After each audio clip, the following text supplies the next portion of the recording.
ഇക്കഴിഞ്ഞ ലോക്സഭാ തെരഞ്ഞെടുപ്പിൽ BJP കേരളത്തിൽ 19% വോട്ട് പിടിച്ചെങ്കിലും കേരളത്തിലെ 9 ലോക്സഭാ മണ്ഡലങ്ങളിൽ BJPക്ക് കെട്ടിവെച്ച കാശ് നഷ്ടപ്പെട്ടിട്ടുണ്ട്. 16.6% വോട്ട് ലഭിച്ചാൽ മാത്രമേ കെട്ടിവെച്ച കാശ് തിരിച്ചു കിട്ടുകയുള്ളൂ.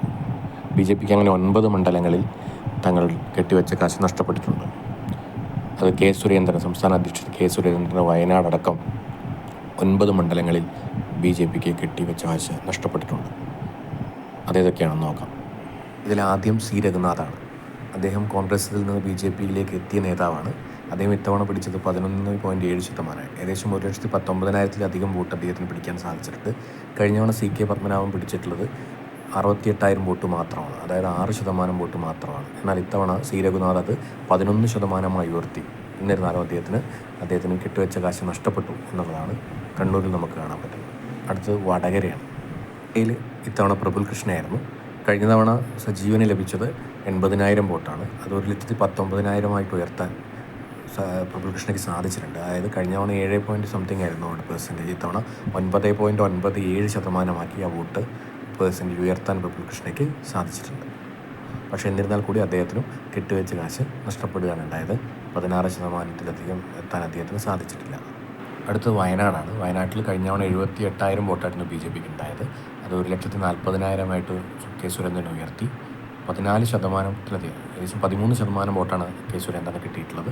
കഴിഞ്ഞ തവണ അത് 7%. 7%-ൽ നിന്നാണ് 13%-ലേക്ക് അദ്ദേഹം വോട്ട് ഉയർത്തിയത്. പക്ഷേ എന്നിരുന്നാലും അദ്ദേഹത്തിനും കെട്ടിവെച്ച കാശ് കിട്ടിയിട്ടില്ല. മലപ്പുറത്ത് അബ്ദുൾ സലാമിന് കഴിഞ്ഞ വർഷം P. അബ്ദുള്ളക്കുട്ടിക്ക് 68,000 വോട്ടായിരുന്നു. അദ്ദേഹം ഇത് 85,000 ഉയർത്തിയിട്ടുണ്ട്. അദ്ദേഹത്തിന് കഴിഞ്ഞ തവണ അബ്ദുള്ളക്കുട്ടിക്ക് 6.27% ഇത്തവണ BJPക്ക് അബ്ദുൾ സലാമിന് 7.87% അത് ഉയർത്താൻ സാധിച്ചിട്ടുണ്ട്. പക്ഷേ അദ്ദേഹത്തിനും കിട്ടിവെച്ച കാശ് നഷ്ടപ്പെടുകയാണ് ചെയ്തത്. പൊന്നാനിയിലെ നിവേദിത സുബ്രഹ്മണ്യൻ ഏകദേശം 20,000 വോട്ട് വർദ്ധിപ്പിക്കാൻ അവർക്ക് സാധിച്ചിട്ടുണ്ട്. കഴിഞ്ഞ തവണ 10% ഇത്തവണ അത് 12%-ലേക്ക് വോട്ട് BJPക്ക് പൊന്നാനിയിൽ വർദ്ധിച്ചിട്ടുണ്ട്. ചാലക്കുടിയിൽ NDA സ്ഥാനാർത്ഥി BDSൻ്റെ സ്ഥാനാർത്ഥിയായിരുന്നു ഉണ്ണികൃഷ്ണൻ. അദ്ദേഹത്തിന് വോട്ട് കുറയാണ് ചെയ്തിട്ടുള്ളത്.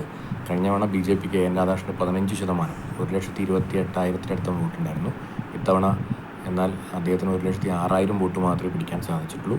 11%-ലേക്ക് വോട്ട് ഇടിവുണ്ടായ സ്ഥലം കൂടിയാണ് ചാലക്കുടി. അടുത്തത് ഡോക്ടർ KS രാധാകൃഷ്ണൻ മത്സരിച്ച എറണാകുളമാണ്. എറണാകുളത്ത് 1,37,000 വോട്ടായിരുന്നു കഴിഞ്ഞ തവണ അൽഫോൺസ് കണ്ണന്താനത്തിന് കിട്ടിയത്, അതായത് 14%. ഇത്തവണ അത് 15%-ലധികം 15.8% ഉയർത്താൻ KS രാധാകൃഷ്ണൻ സാധിച്ചിട്ടുണ്ട്. അതായത് 1,44,000 വോട്ട് അദ്ദേഹം നേടിയിട്ടുണ്ട്. പക്ഷേ എന്നിരുന്നാലും അദ്ദേഹത്തിന് 7,000 വോട്ട് വർദ്ധിപ്പിച്ചിട്ടും അദ്ദേഹത്തിന് കെട്ടിവെച്ച കാശ് നഷ്ടപ്പെടുകയാണ് ഉണ്ടായത്. ഇനി ഇടുക്കിയിലേക്കാണ്. ഇടുക്കിയിൽ സംഗീത വിശ്വനാഥാണ് BDJസിൻ്റെ സ്ഥാനാർത്ഥി. ഇടുക്കിയിൽ സംഗീത വിശ്വനാഥന് 78,000-ൽ നിന്ന് 91,000 തൻ്റെ വോട്ട് ഉയർത്താൻ സാധിച്ചിട്ടുണ്ട്. അതായത് ഏകദേശം 2%, 8%-ൽ 10.5-ലേക്ക് ഉയർത്താൻ 2%-അതിനകത്ത് ഉയർത്താൻ സംഗീത സാധിച്ചിട്ടുണ്ട്. പക്ഷേ എന്നാൽ കൂടി അവരും കെട്ടിവെച്ച കാശ് നഷ്ടപ്പെടുകയാണുള്ളത്. അടുത്തത് മാവേലിക്കരയാണ്. മാവേലിക്കര ബൈജു കലാശാലയായിരുന്നു BDSൻ്റെ സ്ഥാനാർത്ഥി. അദ്ദേഹത്തിനും കെട്ടിവെച്ച കാശ് നഷ്ടപ്പെടുകയാണുണ്ടായത്.